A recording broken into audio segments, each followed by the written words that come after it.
Shalom, shalom à toutes et à tous dans le nom de notre Seigneur Jésus-Christ. Je suis le berger James et c'est une grande joie pour moi encore une fois de partager avec vous la parole de notre Seigneur Jésus-Christ. Avant de rentrer dans cette parole, nous allons prier, nous connecter au Saint-Esprit. Saint-Esprit, dans ces derniers temps, tu es sur le trône de la révélation. Et tu es en train de remettre au corps de Christ les instruments nécessaires pour repousser les forces des ténèbres et manifester la domination. Et en ce moment particulier, je demande que tu étendes ta main, que tu révèles quelque chose à travers ce message, afin que le corps de Christ aille dans une autre dimension de domination, au nom de Jésus-Christ. Amen. Depuis un fort longtemps, nous sommes en train d'explorer un thème très important que j'ai intitulé « Ta présence ». Et nous avons compris quelque chose. Dieu, en nous créant, il nous a créés à son image. Et en ce moment qu'il nous créait, il était esprit. Alors, nous créer à son image, ça veut dire qu'il nous a créé des esprits. Et on a révélé quelque chose, que tous les esprits ont besoin de trois choses. Ils ont besoin, ou ils ont une présence,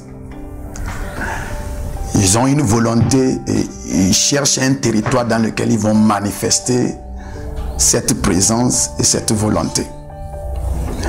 Alors, s'il nous a créés à son image, nous aussi également, nous avons la même chose. Nous nous sommes cantonnés sur la présence, ta propre présence. Et nous avons dit, ta présence, c'est l'environnement qui protège ta personne. Et c'est dans ta présence que tu peux manifester ta volonté. C'est dans ta présence que tu peux exercer l'autorité que Dieu t'a donnée. Et nous sommes allés pour explorer quels sont les éléments de cette présence. Et nous avons parlé de certains éléments qui sont spécifiques dans cette présence, à savoir les esprits. Tu dois faire tout et tout, abriter des esprits dans ta présence. À part les esprits, il y a les codes. Tu dois introduire des codes dans cette présence. À part les codes, il y a des hommes, les êtres vivants, les hommes, les êtres humains. Cette présence, avant qu'elle ne puisse être manifestée sur la terre ici, dans le monde des physiques, tu dois avoir des hommes dans cette présence-là. Alors nous sommes en train d'explorer les codes de cette présence. Et tout récemment, nous avons exploré le tout premier code qui est le code de l'attraction. Que ce soit dans le ciel comme sur la terre ici, cette loi est universelle. Nous devons comprendre que la manière dont Dieu nous a créés, il nous a créés à ce que les choses viennent vers nous et non nous aller vers les choses. Nous perdons notre identité lorsque nous poursuivons les choses.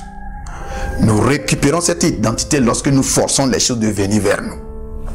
Et seule l'Église dans ces derniers temps a cette capacité d'attirer les choses vers nous. Alors si nous avons exploré le code de la traction, et nous avons dit, tu es appelé à attirer les choses. Et toute chose dont tu as besoin, tu dois comprendre quelles sont les dimensions dans lesquelles tu vas les attirer et les loger dans ta présence afin que ces choses commencent à t'aider à accomplir ton mandat sur cette terre. Et le Saint-Esprit est en train de nous donner encore plus d'opportunités à avancer dans les mystères, dans les secrets dans ces derniers temps. Lorsque nous regardons le monde en général, on sent une soif intense. Le gouvernement semble perdre l'autorité. La médecine, l'économie, dans tous les domaines du monde entier, tout le monde sait que quelque chose les échappe. Et automatiquement, l'espoir du monde entier se tourne vers l'Église. La Bible dit la création tout entière attend avec un ardent désir la manifestation des fils de Dieu. S'il y a un temps dans l'histoire du monde où la nature, la création tout entière attend quelque chose de Dieu, c'est ce temps-là. Et Dieu ne va pas descendre en physique comme ça pour le manifester, mais il va le manifester à travers ses fils. Nous devons nous préparer à voir des mystères, des clés, les imposer afin que nous puissions prendre le devant. Certaines forces des ténèbres essaient d'oser toucher les oints de Dieu. Et on semble depuis un fort longtemps voir un silence. Certaines personnes osent s'adresser à l'autorité suprême, l'Église. Et on n'a pas encore une réponse de la part de l'Église. Ça semble donner l'impression comme si l'Église n'est pas encore prête. C'est pourquoi nous lançons cet appel-là à travers ces messages-là, afin que tout le monde, possédant un secret que le Saint-Esprit l'a remis, doit relâcher ces secrets dans ces derniers temps. Fournir au corps de Christ les instruments nécessaires pour renverser. À sentir dans le monde spirituel, il y a une nuée des ténèbres qui va envahir le monde. Et l'Église doit se préparer pour contre-attaquer cette nuée-là. Nous devons contre-attaquer les forces des ténèbres avec l'autorité et la domination. Nous devons montrer à Satan qu'il est encore junior, il n'est pas senior. Et je le dis bien, c'est à travers les mystères, les clés que nous allons manifester qu'on sera devant. À ce moment particulier, je voudrais partager avec vous ce deuxième code de ta présence. Vous savez, dans ces derniers temps, nous devons forcer les gens à comprendre qu'il y a quelque chose tout autour de nous qui les empêche de faire leur volonté auprès de nous. On doit faire sentir ça. On doit pousser le monde à comprendre qu'en dehors de notre personnalité, il y a quelque chose tout autour de nous. Il y a une présence dans laquelle nous régnons. Je voudrais que tu comprennes que ta présence est ton royaume. Et si tu es une personne, tu n'as pas de présence, tu es comme un roi sans un royaume. Et tu dois comprendre clairement que dans ces derniers temps, tu dois faire tout et tout, non pas seulement créer ta présence, mais la rendre efficace. Rendre ta présence riche, afin que le monde sache que nous sommes différents. Ce deuxième code, c'est le code de la relation. Je voudrais que tu comprennes quelque chose. Si tu es capable d'attirer les choses, et ces choses, une fois attirées, et elles restent tout autour de toi, elles ne sont pas ordonnées ou en relation, tu vas voir que le désordre ou la mauvaise position de ces choses-là va détruire cette présence-là. Non pas seulement tu dois attirer les choses, les personnes, les esprits, mais tu dois créer une autre loi, un autre code dans ta présence qui va réordonner et vraiment emplacer chaque chose attirée à sa place pour qu'elle puisse te rendre service. La présence et la loi de la relation. Vous savez, Dieu est un Dieu de relation. La première erreur que Dieu a remarquée dans le jardin d'Éden, ce n'était pas que Adam a mangé le fruit défendu, c'était il n'est pas bon que l'homme soit seul. La solitude ne fait pas partie de la nature de Dieu. C'est pourquoi il s'est divisé en trois entités égales et uniques. Dieu le Père, Dieu le Fils et Dieu le Saint-Esprit. C'est parce que il aime être en relation. Et pour être en relation avec lui-même, il s'est disposé en trois compartiments où il pourra rester en relation avec lui-même. Alors en créant les hommes sur la terre ici, alors il nous a transféré cette capacité de rester non seulement en relation avec lui, mais en relation avec les autres. Nous devons comprendre profondément que la loi de la relation est la loi vraiment sur laquelle l'univers est basé. Et si nous voulons vraiment aller dans les profondeurs, nous allons comprendre que si nous activons cette loi de relation, nous serons capables de rentrer dans la capacité de créer les choses.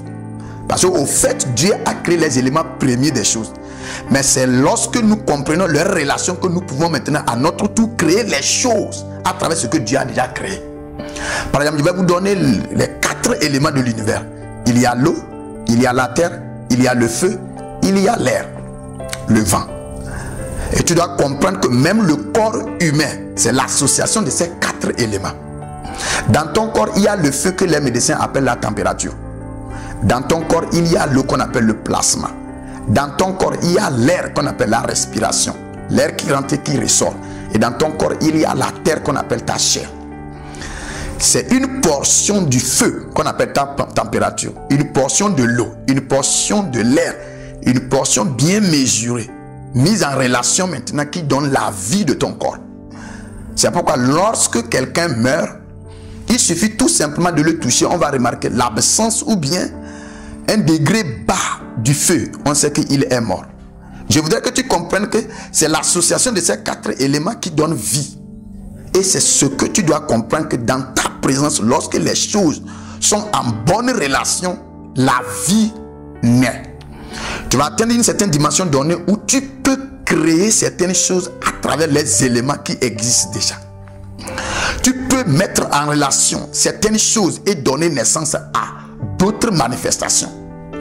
Si nous prenons l'inondation, c'est lorsque l'eau atteint un certain degré et commence maintenant à attaquer la terre, comme par de l'inondation. L'incendie, c'est lorsque le feu dépasse et va vouloir attaquer.